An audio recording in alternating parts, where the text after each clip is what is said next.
ngoba kuhlangene abazalwane noma kufika abazalwane ekhaya. Kodwa lento kaJesu nomthandazo kwakuyi lifestyle. Kwakuyinto ayenza njalo. Kufike kube khona lomkhuleko awenza eyedwa, kubuye kube khona lomkhuleko azowenza enabafundi bakhe. Ngiyacabanga ukuthi wayethi mangabe ekhuleka kukhona izinto ababeyinothisa abafundi bakhe. Ngoba ngelinye ilanga siyabathola bethi weJesu awuke usifundise ukuthandaza. Okusho ukuthi mhlawumbe kungenzeka ukuthi babeke bayithande le activity yokuthandaza but abazi ukuthi bazoyenza kanjani. Bayambona ehamba eyothandaza and bayayibona imphumela yokuthi ngempela mangabe kade ethandaza ikhona into eyenzakala kodwa inkinga abakwazi ukuthandaza. Ngoba singayiphoqa bishop enye into sifuna abazalwane bathandaze emakhaya kanti abakwazi. Abanye abazi ukuthi yini umthandazo nomzalwane.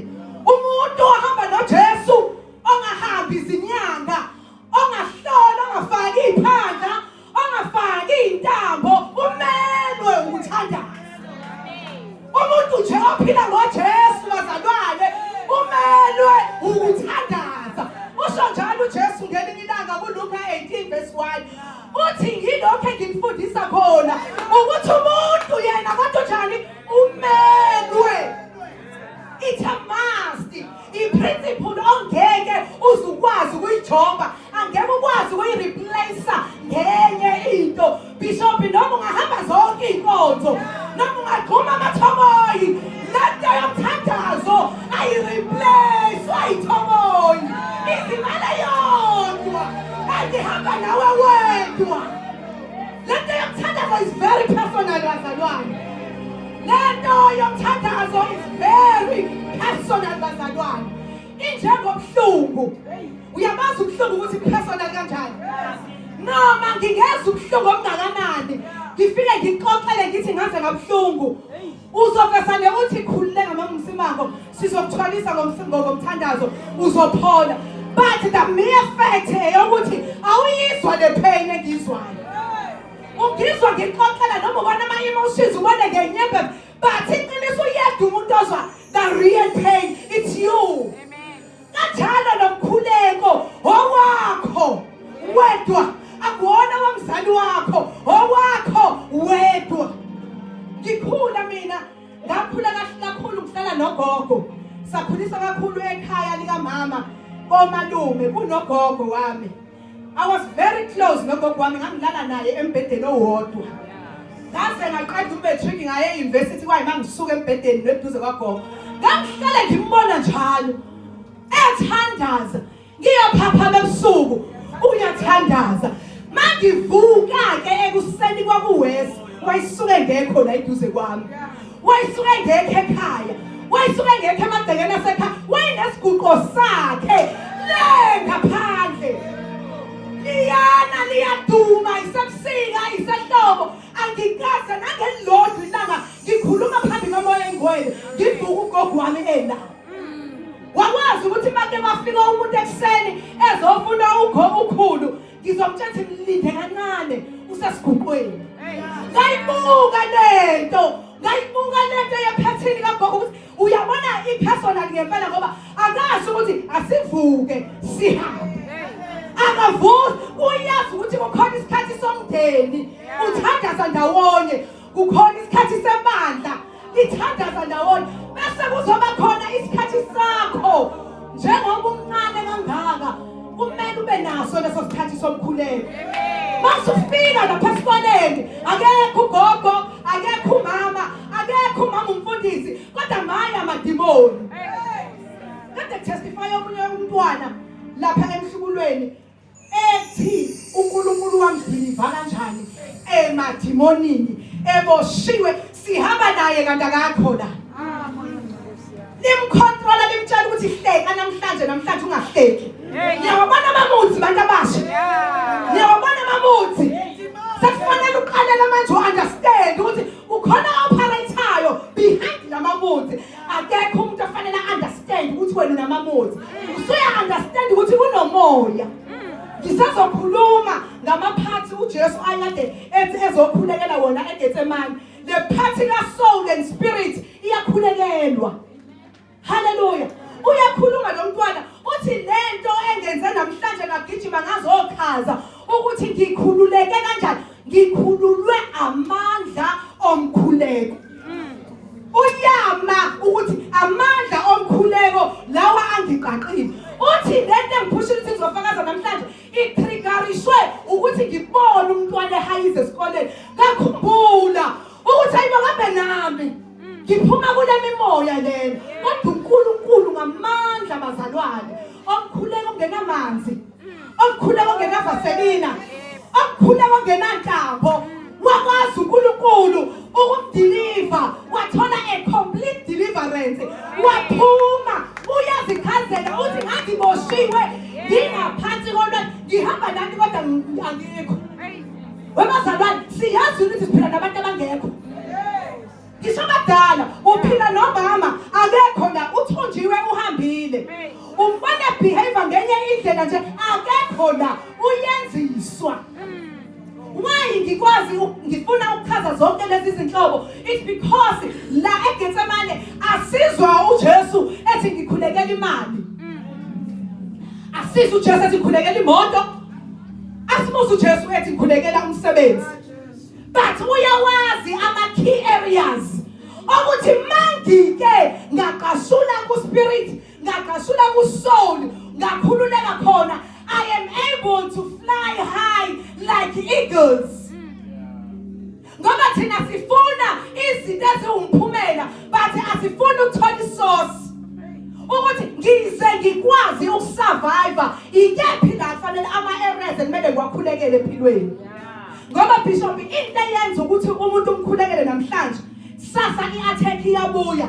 Uphinde umkhulekele, i-attack iphinde ibuye. It's because lo muntu akazange azaqashulwe lapha ku spirit nalapha ku soul. Singakhuleka njalo sizungeze indonga zingawi ngoba the key areas usoul and spirit. Ngiyacela ukuthi bazalwane mangabe sesikhuleka sibe nayo i-understanding yokuthi i-warfare silwa kanjani noSathane. Asili kwi-level ephansi, silwa ne-root cause yalento le ebambe umzalwane. Singalibele yazi webazalwane bafundisi bami, ubona sithandazela abantu bathola imisebenzi babaleke, yazi ngobani? Yilezinto. Vele ukhulekela umsebenzi and wawuthola, kodwa inkinga umuphi umoya ozomu-operateisa sethola umsebenzi? Imuphi umoya? Sivalile yini amakhona ukuthi le mimoya ingagaxeki kulezi zimali azoyithola ukuze zibuye zizo-operate endlini kaNkulunkulu? Sifasane sibuye sikhuzwa ameni sishaya ithomoya utholile umsebenzi 3 months akasaboni umzalwane. Manje namlandela mamngeke uzothi ngifuna imali yakho. Manje uzobe qinisile uzobe ngabani. Kodwa inkinga aniukhulekela ngumoya before athola umsebenzi. Aniukhulekelanga umoya ozogaxela before athola umsebenzi. Ziningi bazalwane izinto esikhulekelayo kodwa simele sibona siphinda endaweni eyodwa. Sishawa into eyodwa njalo njalo. It because spirit is operator. Siyakoperate bazalwane. Uthi uJesu lapha yana. Ngalesi sikhathi ekhuleka. Ngifuna lapha uverse 28 uverse 38. Uthi khona wathi kubo exoxela abafundi. Umphefumulo wami ulusizi. Yini ulusizi bazalwane? Yini umphefumulo? Isoul. Esoul angithi siyayazi leyo. Bese ezothi lapha yana kuverse 41. Lindani tshela abafundi nikhuleke ukuba ningangeni kephi ekulindweni. Bese sezothini umoya. Umoya yini? Ispirit. Ispirit bazalwane umoya. Angithi uyayibona lezi zinto zihlukene. Umphefumulo enye into. Bese kuzothi ngala umoya it's a spirit angithi enye into. Sikhuluma ngobani? Ngo-soul nobani? No spirit. Ukhuluma ngalezi zinto uJesu. Yini is-soul biblically speaking? Is-soul refers to a living being. wena as a human being, uyi-living being, there is a soul in you. Mangikhipha the soul, awusali uyi-living, usala uyi-being. Awusayona i-living being. Ngingasho futhi ukuthi usala uyi-non-living being. Awusaphili. Yini isoul is the total of a person. Mawufuna umuntu, mawuthi nangu umuntu, angithi there is odoli laphayana emamall ka Edgar's. Umuntu loyo. But unekhanda isinenibona. Aze agqoke abe nama-hips size sibuze ukuthi kaze le ngubo bangiyithenga izophuma ne-shape yayo yini. Ngoba uchazekile ngendlela omoldwe ngayo lo doli. Ubiza ngomuntu yini? Yini eshoda ukuthi lo wadoli ungabe umuntu? Soul. 3 is the seat, isihlalo of emotions. Isoul la kuhlala khona ini your emotions. Mangikhuluma ngama-emotions, yilento ade ngisho umudi, uyahleka, uyakhala, yilento othi mangabe kukhona into ejabulile, ithi yila kuhlala khona leyo. Yabona nje akakho wazi ukuthi usiduduleka nini ihlathi. Mangabe kukhona into ejabulisayo akithi, uvesane uzini ngoba inamandla yokukwenzisa yonke into enyameni. Mangabe kukhona umuntu exoxela into embi, ubona ngeenyembezi zakho zenza kanjani? Ubani ophusha inyembezi? Usoul. Wena awukwazi ukuthi ihlala phi inyembezi. Wena awulazi ngisho ibhathini lani lezinyembezi. Kodwa usoul ngoba ila kuhleli khona ama emotions, uyena osezokutshela ukuthi manje reacta kanjani kuleyo nto. Enye i-definition ithi is the breath of God. Umphefumulo kaNkulunkulu. Ngasi isikhathi kuGenesis ethi usenza umuntu wambumba, angithi? Wase sembumbile wama kanje, kwase kusalani udoli lo wasemachineni, angithi? Amen. Wase seyabona ukuthi udoli lo, wase senze njani? Ngoba ukade shilo kuGenesis 1 ukuthi sizokwenza umuntu ngomfanekiso wethu. Wayisaxoxa lapha ngithi manje useyamenza ukuthi no, akona umfanekiso lo. Ukuze kube umfanekiso wethu asifuze akuse. Fanele ngenze njani? Ngithathe my as God. Bazalwane, la phakathi kwakho khona bani? uNkulunkulu. Wathatha umphefumulo wakhe, waguqa, wawufaka ngaphakathi kwena. Yiwo futhi lo awuthathayo ngosuku lwakhe angaluxoxi nodokotela.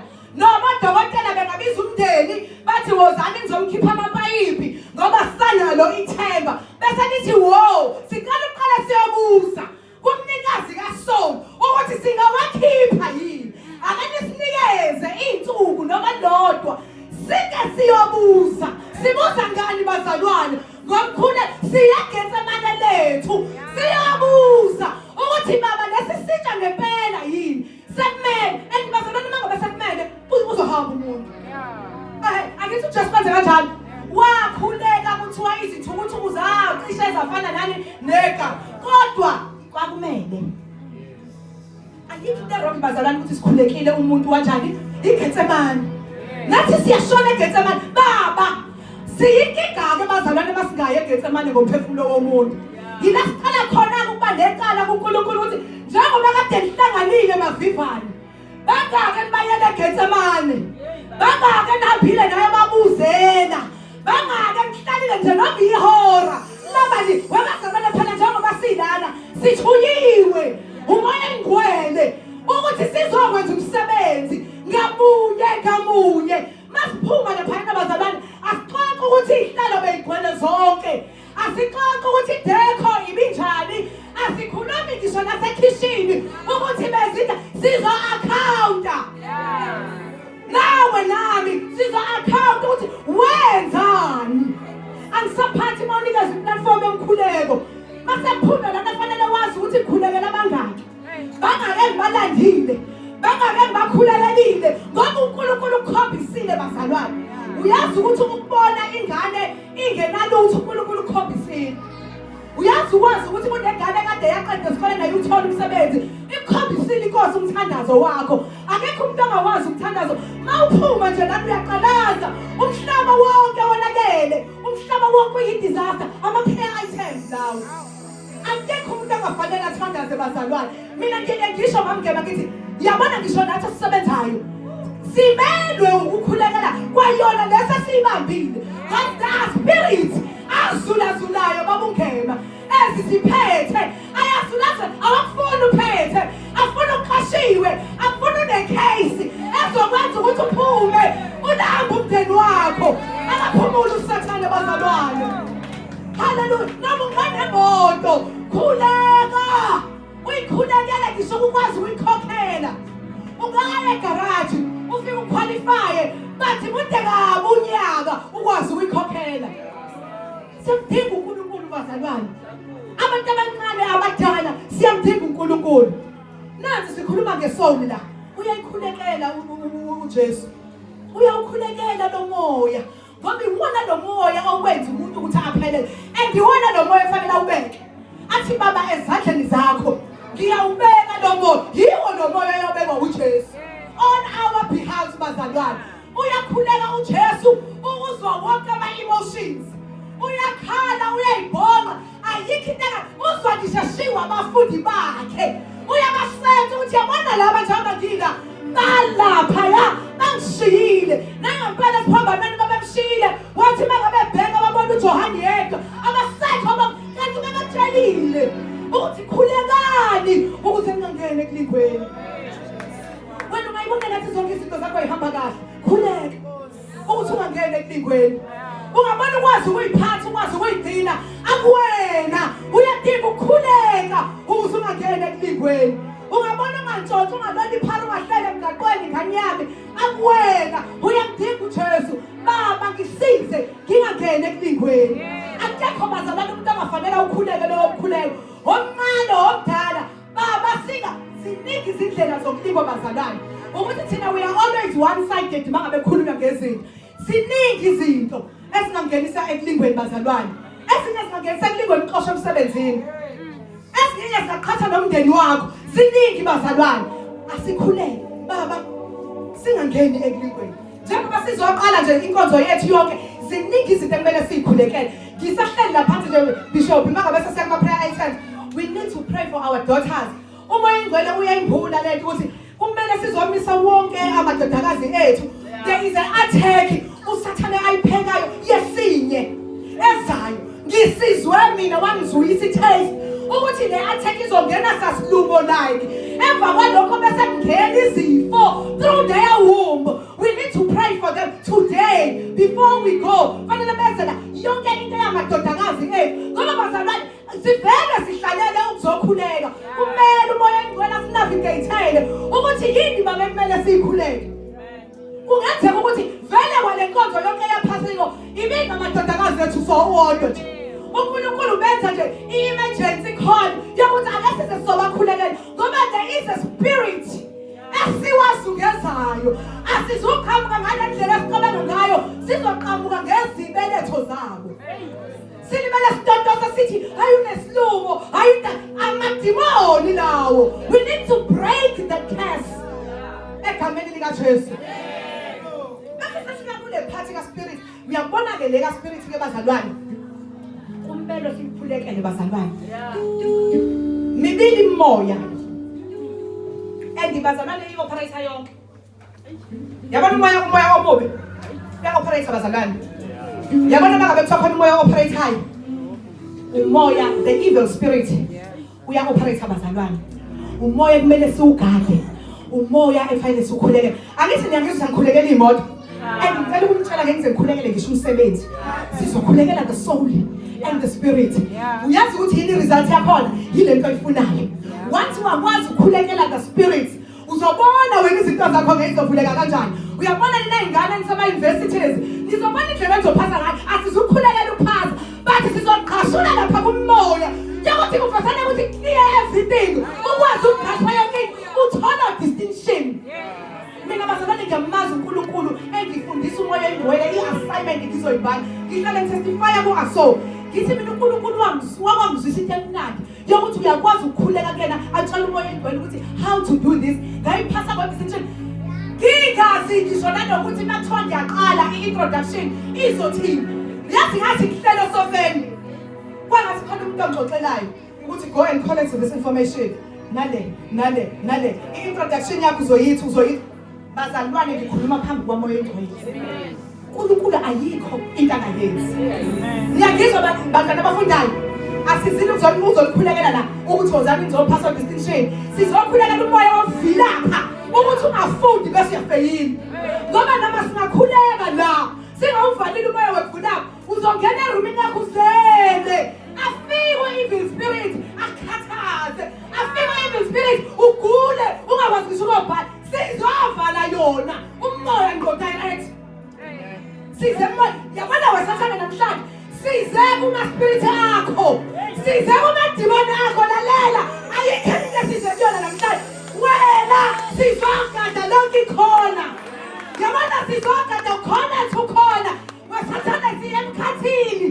Siyobhidliza yonke into ethi umoya ongcolileyo. Okunye bazalwane kuzoyilandela. Isizwe laNkulunkulu ufuna umbuso kaNkulunkulu nokulunga kwakhe konke. Wathi akunyeke bazalwane. Uthi akunyeke bazalwane. Thina senza njani? Put God first. Yabona mina ngisho ukuthi ayikho into emnandi nje ukuthi uNkulunkulu anihlomise. Ayikho into efanele simshayele izandla ngayo umoya oyingcwele ngokuthi asihlomise ukuthi manje silwa kanjani. Ngoba nokufayela nje bazalwane. Ulibele ufayela ungazi ukuthi ufayelaphi. Ayikho into eyisa ngamadimoni. Azoba nje ngala kuhleka. Athi kodwa kulungile mina mawuphuma laphana ngizala. Ayikho into abazoperate ngayo amadimoni bazalwane. Umoya, a spirit. Ayikho ke into engena spirit sakhona. Ukhona ispirit semali. Yagizwa yini? Wena uyibone ulibele uhlezi ungenamali kodwa usebenza.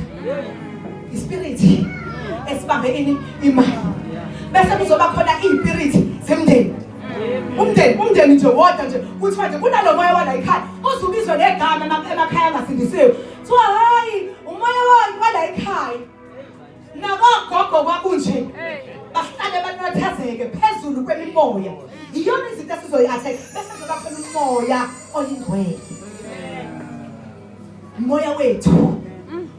uJesu asho njalo abafundi bakhe wathi ngicela nihlale la ninganyakazi ngize ngifike ngidedele ubani umoya oyingcwele because wayazi uJesu ukuthi ngaphandle kamoya oyingcwele bengenze lutho. Mina ngikhuluma ngabafundi bakhe bahambile naye babona zonke imangaliso nabo futhi bazenza. Ophethe uthoba basebedlula kanje isithunzi sakhe sivusa umuntu olele la. Kodwa uzothini namhlanje uJesu? Wo. Ungasuki la ngaphandle kokuthi kufike bani umoya oyingcwele. Sengaqala ke nihambe nisabalala izizwe zonke. Unawo yini umoya oyingcwele? Bishop ngifuna ukusho kube clear. Uma ungamukelanga uJesu. Yabona isincane lezi iface zala oyivulile zokuthi kuzosebenza uevil spirit.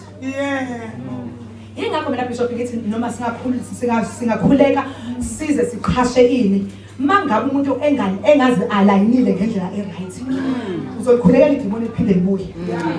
Angithi phela wena ku-operate yonke imoya la kwena kukhona lo moya ngcolile iyodwa ke into evumela umoya oyingcwele mukela uJesu.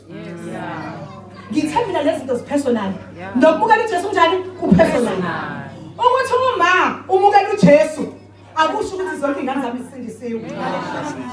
Uyayiunderstand leyo? Mina kunama prayers engiwakhulekela ngicover umndeni wami kodwa kunale personal yakhe nempi yakhe personal. Sinezimpi zethu bazalwane epersonal. Yabo izimpi zami ayifani nezenu. Now noma ubani ngisho ngingaganana kanje mama ungeme noma ungeme ubaba ungeme nempi zakhe. Uyayizwa lana? Noma uthi uNkulunkulu uhlobe kanjani? Ingwethu uNkulunkulu akafuni into ebhanqene. Ufuna noma ngathiwa ninyamanye kodwa ihona leka Jesu.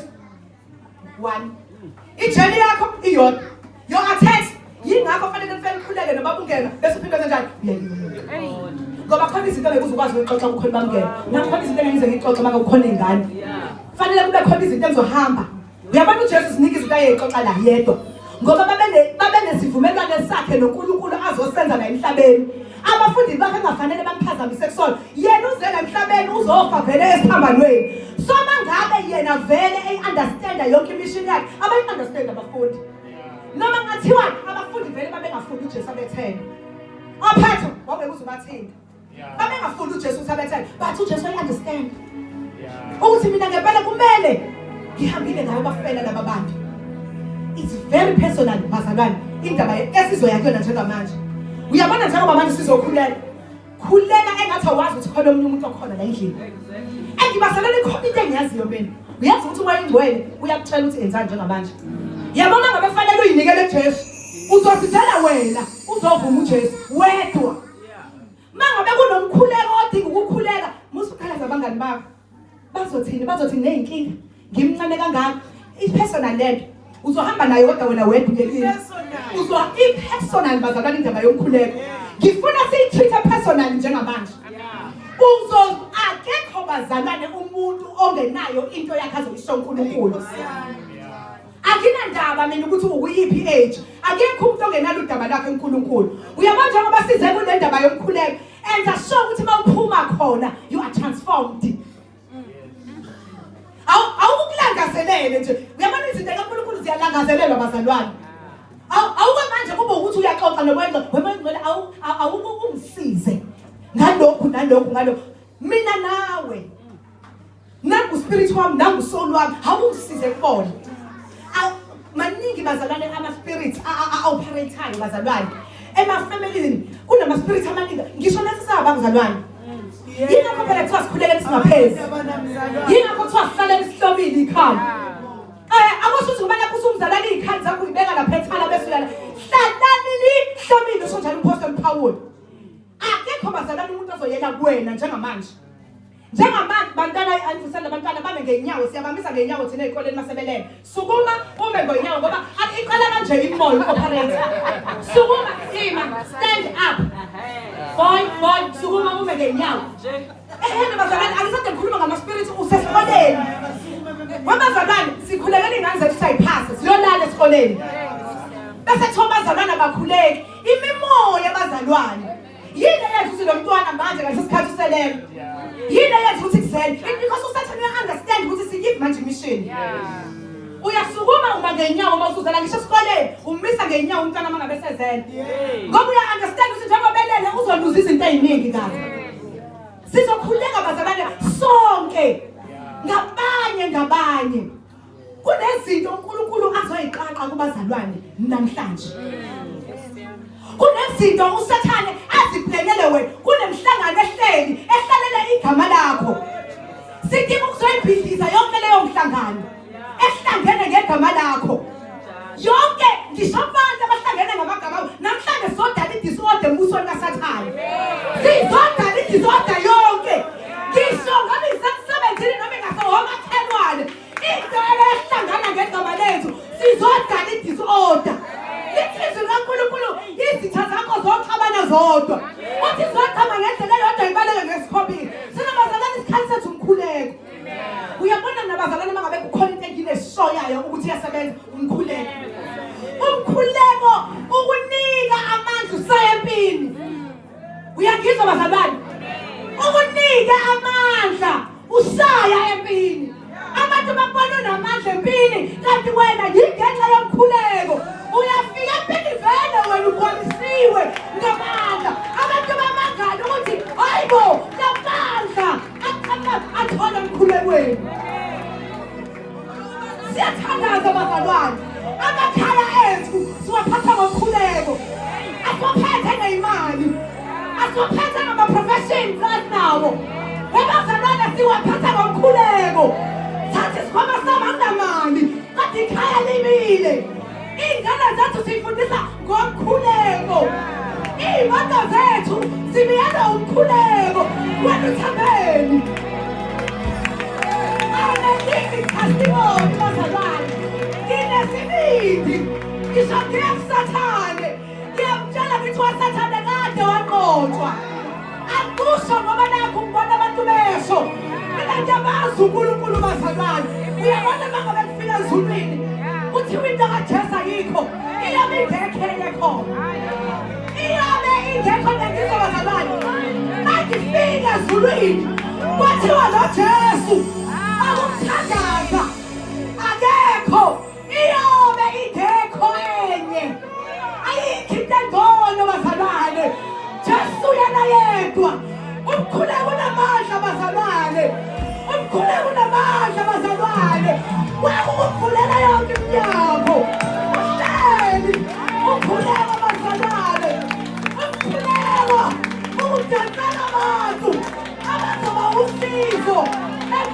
yakho awenze amakhosi enziwa izulu ubona abantu bezwa ukukhuleka abazalwane khuleko kunika ukuhlakanipha kwenza izinto ube yingweki abantu babangane wenza kanjani umkhuleko unika ukuhlakanipha haleluya abantwana khuleko uyenqaba ingqondo uphasa kuboleni abantu abasha uNkulunkulu uyakusiza umuntu ahlala athembe yena yedwa uthi Jesu ngikuthembile into engiyithandayo ngoNkulunkulu awumbribe awenzela amehlo abantu siphakamise uJesu asiphakamise ukuthi abantu babone ukuthi singona into ekhulumayo umsebenzi abonakalayo abantu babuze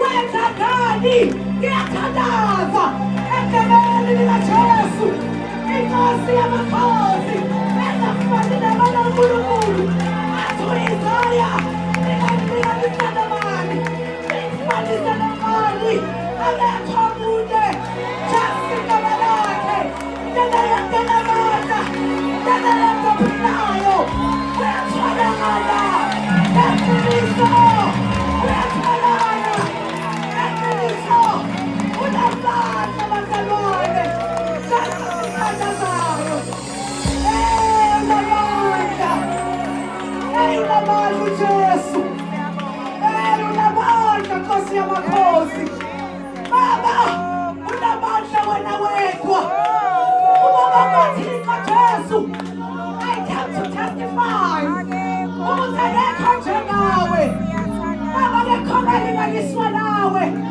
wena uphelele phezu kwey'ntaba zonke wena Jehova uvalelo makwa ngey'nqaba zakho wena uvalele imvula uyidebele ngesikhathi sayo wena khipha ilanga ephulani wona uphindiswanise wena Jehova uhlukaniso umhlaba wenza ukukhanya wena wenziwa ngokumangalisayo athi uJohana ubhekeni athi ubuso bakho kaJesu liyakhazimula athi sebalanga athi emlonyeni wakho uyaphuma amanzi njengomfula omkhulu athi batikeka eyizwi lakho elinamandla athi uDavide lona linamandla athi lona linenkazimulo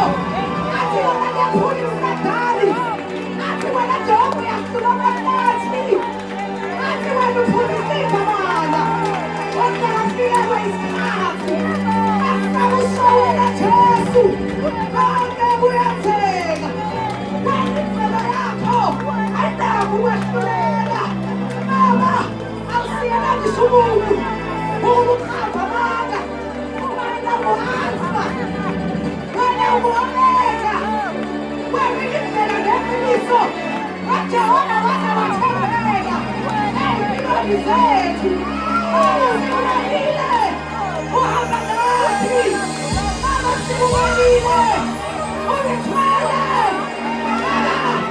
sikubonile Jesu usiwenza imifula sikubonile Jesu usimele ezintabeni wenza iy'nyawo zethu zibe zethu zalamanzi wena Jehova ufundisa izandla zethu engawulwa wena Jehova awuzena unani zophila kwethu wena Jehova ukulakele wena ungatholela Israyeli wena uJehova Rafa wena uJehova phila siphambi kwakho andibandla lakho Jesu napa abantwana bakho Jesu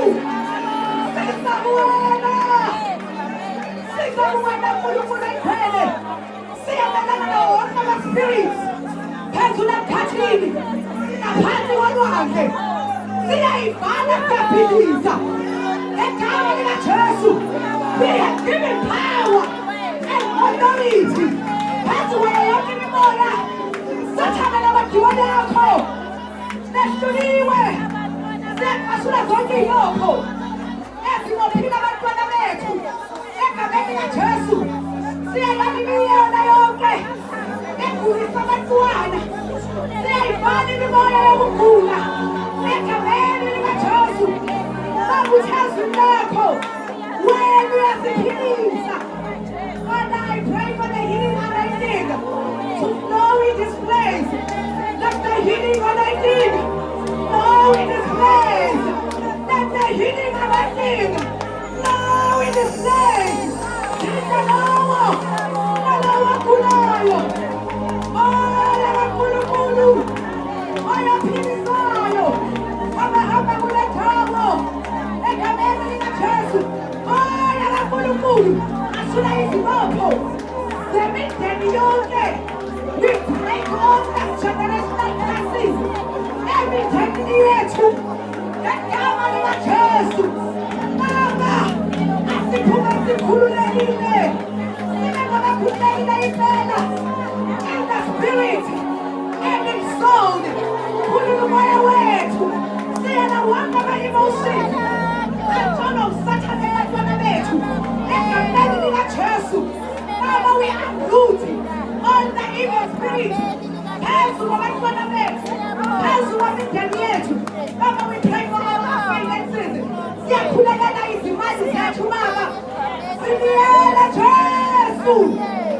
Sibiyela Jesu. Increase in value.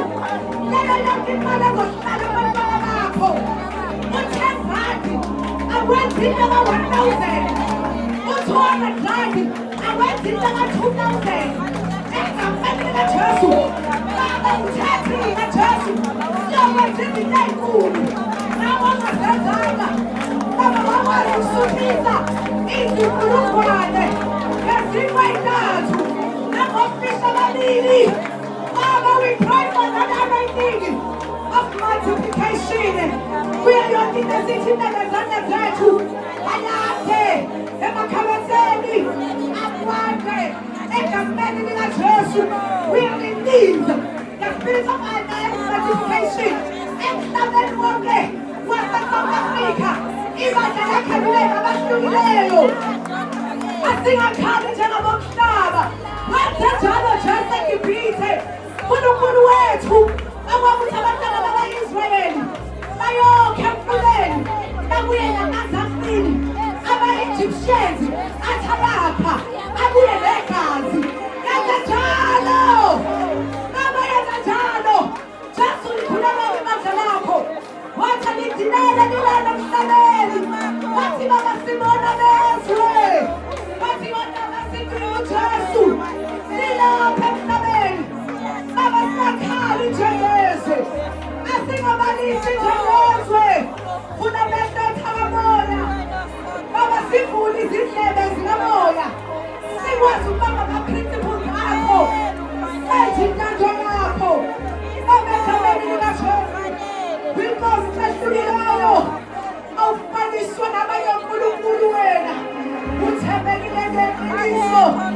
Abagijime amadodakazi ethu wonke beze ngaphambili. Abaye sasasaza